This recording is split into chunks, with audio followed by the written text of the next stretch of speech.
Right, we're going to look at Metahumans in Unreal 5.7.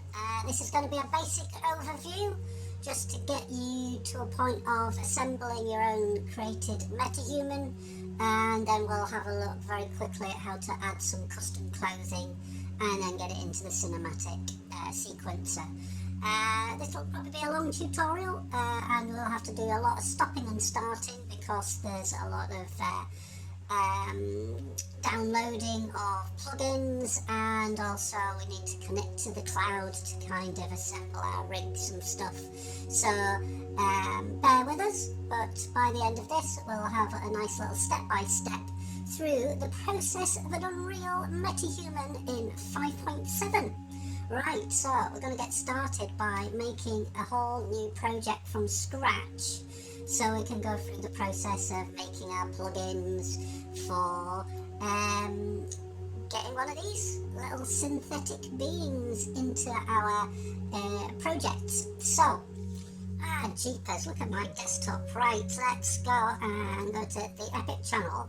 And if we're going to make a Metahuman from scratch, we're going to make a new project. But first of all, we're at 5.7. I'm just going to check this pull down and go to options and make sure that I have got the Metahuman Creator core data downloaded and added as the original install. It's really important. If that's not ticked, download that now, because if you don't have that, you won't have your hair grooms, you won't have like basic skins and stuff like that. So it's really important to kind of get that core data in first. So I'm going to just launch a blank template. I'm going to make a new project. I'm going to choose this one called, well no, actually I'm going to choose third person, because it'd be quite cool to look at retargeting maybe some of the mannequin animations onto the Metahumans as well. So I'm going to make a new little project. I'm going to call this Metahuman Play or something like that, and click create. Okay, we're inside Unreal. We've got our kind of basic setup, but to play with Metahumans we're going to have to enable some plugins. So I'm going to go to edit plugins, and down here I'm going to search for Metahuman, and it's really important that we've got Metahuman Core Tech and Metahuman Creator is kind of both selected. Yeah. Actually, while I'm here, I'm going to get Metahuman Animator as well. Those are the key ones. We're not going to do any kind of motion capture, so I'm not going to do the live link at the moment. We can always put that on later. But this one here, UAF support, is another kind of experimental framework. But for the moment, we just need Cortec Creator, the main kind of plugins, and you might want to even like maybe switch on Metahuman Animator as well. And really essentially we've got the Metahuman SDK. That's on, should be on by default anyway. But you can see that it's saying restart now. Right, and we're back. So we're going to make our first Metahuman. So I'm going to make a little folder, and I'm going to call this Metahuman Templates. And there's a reason I'm going to create this, because later on we're going to make some new folders as well for the Metahumans themselves. But in this Metahuman templates, I'm going to right click in here and look for Metahuman Human Creator Character. So that's what we're going to click on, and this is an opportunity to name it. So I'm just going to call it, let's call it Blobby. I don't know why am I calling it that, but that's what I'm going to call it, Blobby. So I'm going to double click on that, and if there's anything missing or stuff that needs updating, you can see that it's asking me here. I'm going to enable missing. There's a good chance it might want to restart again. Be patient. When we're kind of using Metahumans for the first time in a fresh new project, there's probably a lot of kind of stopping and starting, enabling plugins and switching things on. So I'm going to enable missing, and oh no, it's kind of happy with that. Oh no, it wants a restart. Right, I'll see you in a thrice. Okay, and we're back again. Right, so what we're going to look at, we got our like little template. We're going to double click on that. Hopefully all the plugins and things that are necessarily are there now. So we're going to open that up. And as you can see, we've got our first kind of default character. And down here we've got things like presets, so you can see that if you've used Metahumans in the past, the web-based ones, most of those original character designs are there. And then we got like parametric body. That's what we're going to really focus on in a moment. The head itself, where we can kind of sculpt our kind of heads, maybe adjusting things like freckles and skin materials.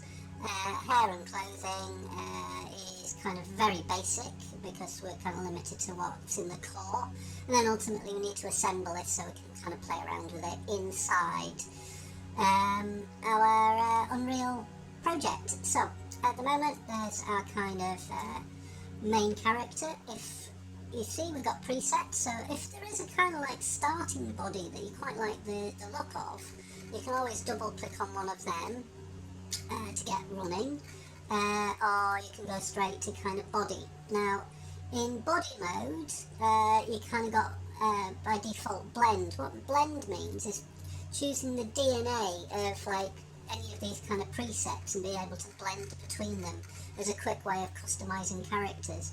But ultimately what we would want to do is probably model by dialing in parametrically kind of qualities of the body. So you can see here we've got a kind of gender slider to make it kind of masculine or feminine.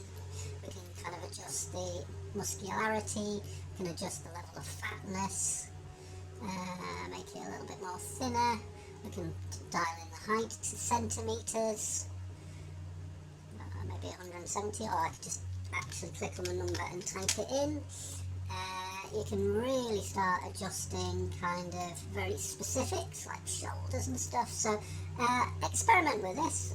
You can really kind of really sculpt a character.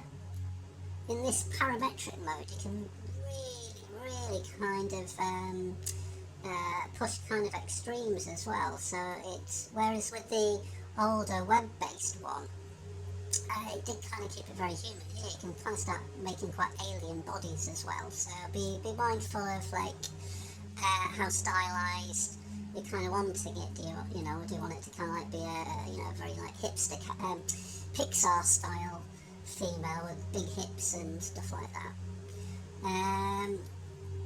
Obviously you need to kind of think a little bit about kind of hyper-masculinity, hyper-feminism and stuff like that in terms of what you're creating and what you're representing. So, you do really need to think about the body type and what you're trying to say with the character.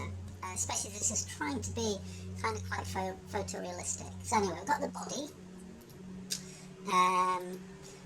If we go into the head again, you can see that if we go on to transform, we can actually grab and move parts quite in large movements within kind of space it allows us to do. Or we could go to sculpt, which kind of goes more into the classical blend shapes. We can kind of adjust our kind of resting kind of position of this character. So again, experiment and play. So while we're at this stage, you can see that we've kind of got this kind of wireframe mesh. The topology is enabled. If we want to have a look at it as a clay render, you can see here we can switch to clay. And if we want to go to actual skin, that'll kind of show it's the default kind of skin texture on our character. We've also got here, we can see how it looks under different kind of lighting conditions. That's quite important when we're kind of replicating light on the skin, especially with what we call subsurface scatter, which is in kind of the material. So, but I'm going to leave it on that kind of nice light flat one there. But again, be wary of that. If you put kind of coloured light on it, make sure you're not adjusting for colour temperature, and then you find that it looks different later. That's more just like an opportunity to preview. Okie dokie. We'll keep bouncing back throughout as we explore bits and bobs. So you can see with the head we've got the ability to sculpt and transform and really adjust finer details within the character itself. So you might want to jump between like transform and sculpt. If you go into teeth and eyelashes, you can see that you can even go right down into creating some variation in kind of the molars and teeth. You've also got controls of the eyelashes. By clicking them on, we can start adding some grooms. So maybe we'll kind of have some eyelashes like that. If you're not seeing the eyelashes, it might be important to just check over here where it says grooms, that they're visible, not hidden. See, they kind of disappear. So make sure we're previewing grooms. Right, keep moving down. So the next one, we've got materials. Materials is to really mean the skin of the character. So you can see we can kind of got a full palette of kind of skin tones represented here. You can ultimately override this later on if you're a bit more fancy. You could, if you want to make it like a green alien, like a Star Trek Orion or something like that. So you can figure that one out for yourself. You can see that we can kind of get like roughness and stuff. We've got our kind of freckles, so we've got a freckle template to begin with, and then you can kind of adjust the density and the strength of it depending on which ones you're using. You've also got accents on the face or forehead, so if you want to kind of make it a bit more ruddy, especially if you want to kind of get the cheek area, kind of like raise the redness. It's very subtle. You're probably only going to see this on kind of like fairer skinned characters. So, yeah, do need to kind of adjust accordingly. Down here, see where it says texture sources. At the moment, we're going to keep it on 2K because we want it to be quick to render and deploy. But if we were doing a full cinematic, this is a good opportunity to, like, before we download texture packs, to adjust them to either 4K or 8K. You can do that here. So this is quite important. This is our skin of the face and the characters. But as I say, we've got what's called texture overrides as well. And here you can go face, base colour, and you can even like dial in and add your own kind of texture. So that's where you could make a material in the material editor and put it on. So that's how you could make like a chrome character or stuff. I'll save that for kind of like separate little tutorial. Okay, I'm kind of happy with that. Next one, go along to the eyes. Let's make them kind of more greenish. Quite like that one with a bit of brown. You can play around with pupil size again, or massively adjustable. Play, break it, try and push things. Makeup tab, so you can kind of put at this stage another layer of kind of like lipstick or blush or eyeliner, or kind of leave that off. And same with teeth and eyelashes. You can start even playing around with like plaque colours and gums. So if you've got like a monster or a zombie, you can start making some really interesting creative choices there. So all of that materials is going to save out the whole range of PBR related textures. Hair and clothing. This is where we can add our hair for the first time. Remember, this is why we download the Metahuman Core Pack. And I'm going to go for that updo bun. And this got to be a little bit patient. It's going online, retrieving some stuff, as well as kind of having a look through what's in the downloads already. So we've got there. Got a nice little hair green. And again, this is all coming in as highest level of detail. See all of that.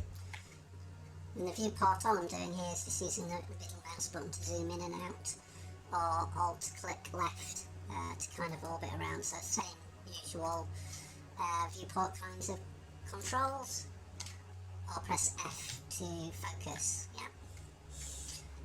Okay, well, I've got an updo bun. Right, let's have a look. I'm going to put on a bit more of a thicky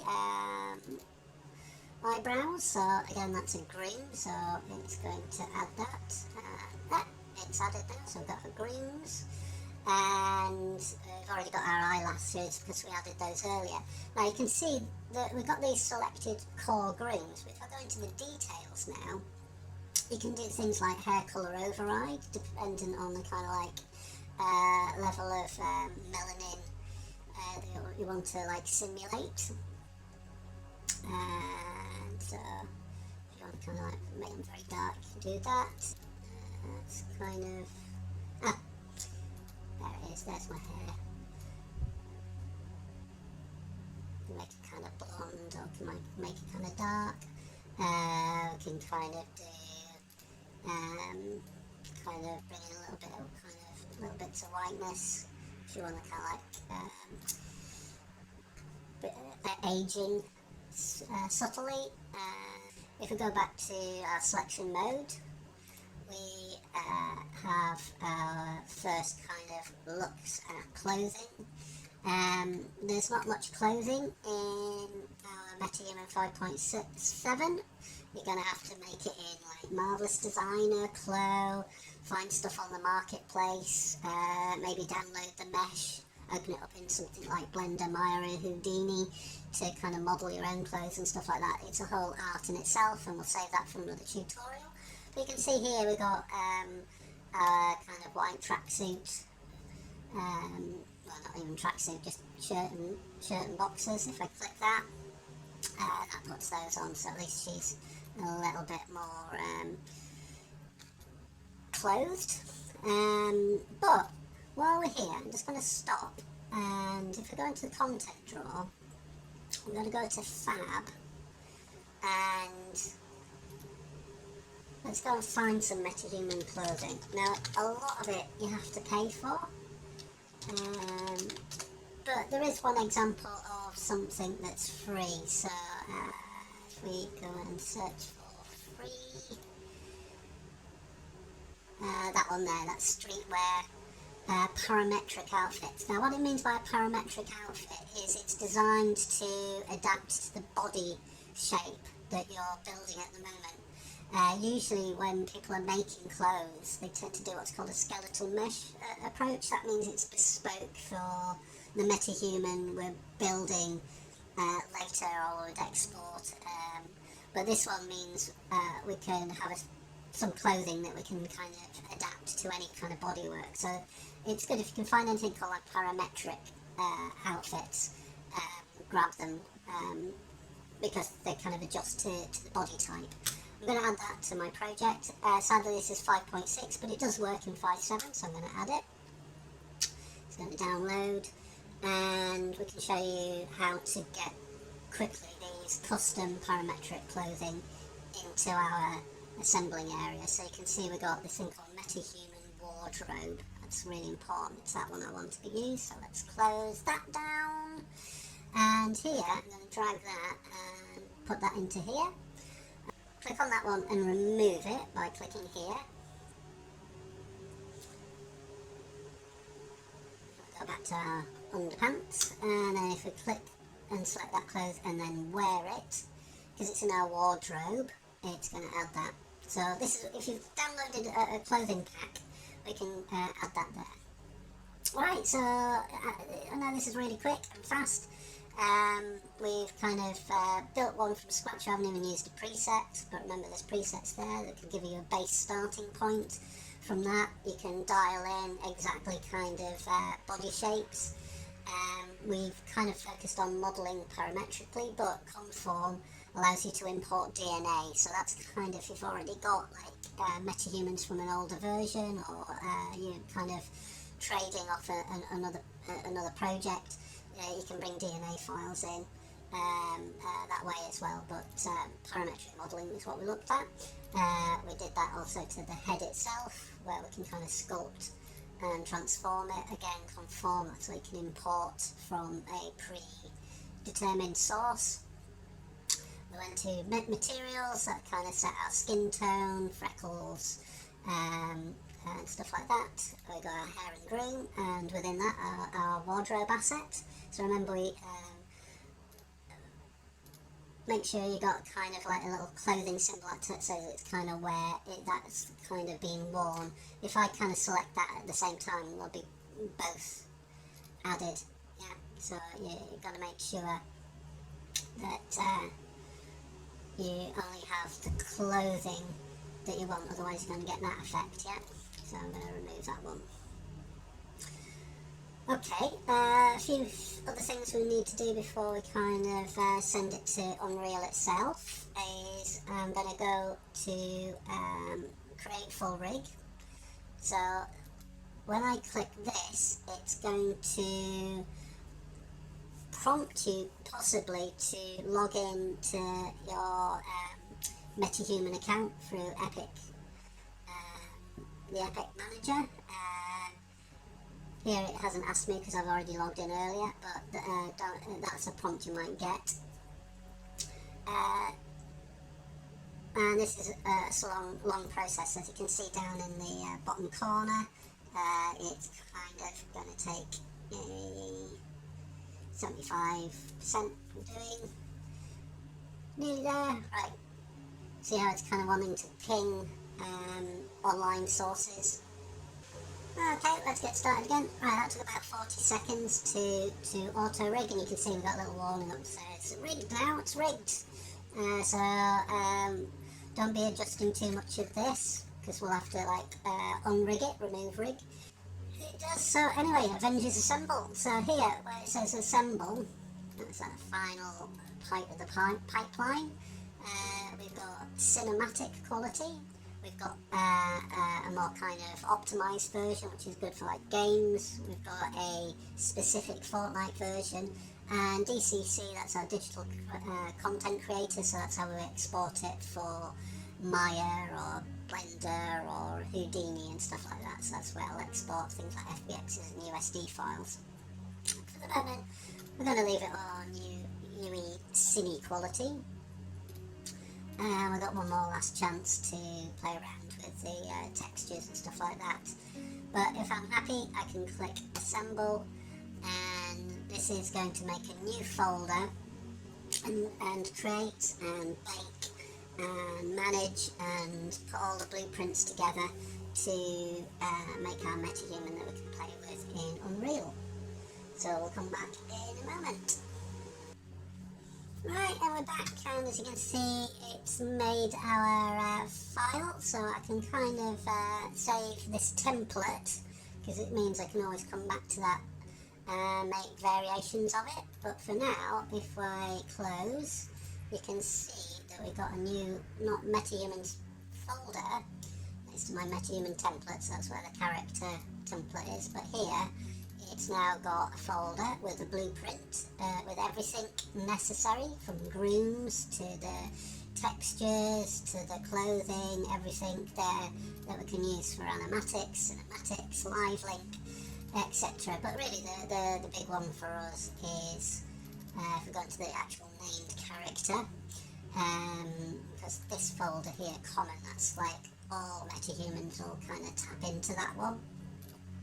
But in here, that's the blueprint, and it's within that blueprint. If I drag that into the world and let it kind of do its thing, there's our character that we just made. And it's ready to play with, so it's as simple as that. We now have a Metahuman, BP Blobby. Final stage, maybe what can we do with it? If I wanted to pose it, that's where I'm going to need the level sequencer, so I'm going to call this one, let's call it pose test. And in that pose test, I'm going to drag our blueprint into character, and you can see immediately I do that, it goes into animation mode, because it's a rigged character, and we're not putting baked animation or mocap data onto it. It brings it in like with our controllers, and you can see that we've got a face and body control rig. And with that, you can kind of grab the usual bits, and you can kind of pose it and stuff like that. It's really important this stage, you might want to switch the snapping off, just so you can really kind of adjust things. If you see over here on the kind of face controller, pressing F there to zoom in, I can kind of move the eyes eyes around and stuff like that. So it's really important, make sure you switch off the snapping, and then you got that really fine granular control to get the characters.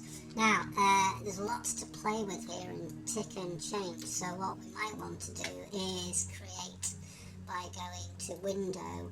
I'm going to make a second viewport, and what's good about the second viewport is in that one I could position looking at something quite close to like the face rig. So if I press F on there and frame that up, it means I've always kind of, through this viewport here, I can kind of track the face's controls, but here I can like frame up for a camera shot, yeah. So if I want to make the character kind of look towards us, it makes it a little bit easier to kind of frame, as well as kind of adjusting kind of the issues, yeah. So it's probably best to just kind of play with this. Once you kind of got all of these controllers, they're all keyframeable, and you can see there's lots of them. But you know, this is like Maya or Blender, or you know, you have to kind of you know, be patient, take your time, and think about the performance. Okie dokie. I did promise that we'd just have a quick look at maybe retargeting something, so I'm going to make a new folder and call it retarget. And what I mean by that is getting motion capture from one source onto this Metahuman. So I'm going to call it retarget meta. And what I'm going to do is, well, I need something to retarget. So first of all, if I go into my mannequins folder, let's have a look in there now. There we go, that's what we've got, an idol. We always like a good idol. If we have a look at that, there we go, nice bit of breathing. Well, let's get that onto the Metahuman. So, what I'm going to do there is right click on MM idol, and I'm going to go retarget animation. So I'm right clicking, retarget animation. It's going to bring up this kind of IK window. And this is only really good for like bipeds and stuff like that. So it's designed for matching skeletons to skeletons, particularly human ones. So you can see it's coming off Quinn, and we want to target it on to Blobby. So we're looking for Blobby's kind of body. We've got body mesh, and then pick that idol. So it's that one, wasn't it? So if I'm happy with all those kind of things, you can see I could actually select all of that and batch everything. But I'm just going to export that idol. So I've got that selected, click on OK, and put that into that retarget meta folder.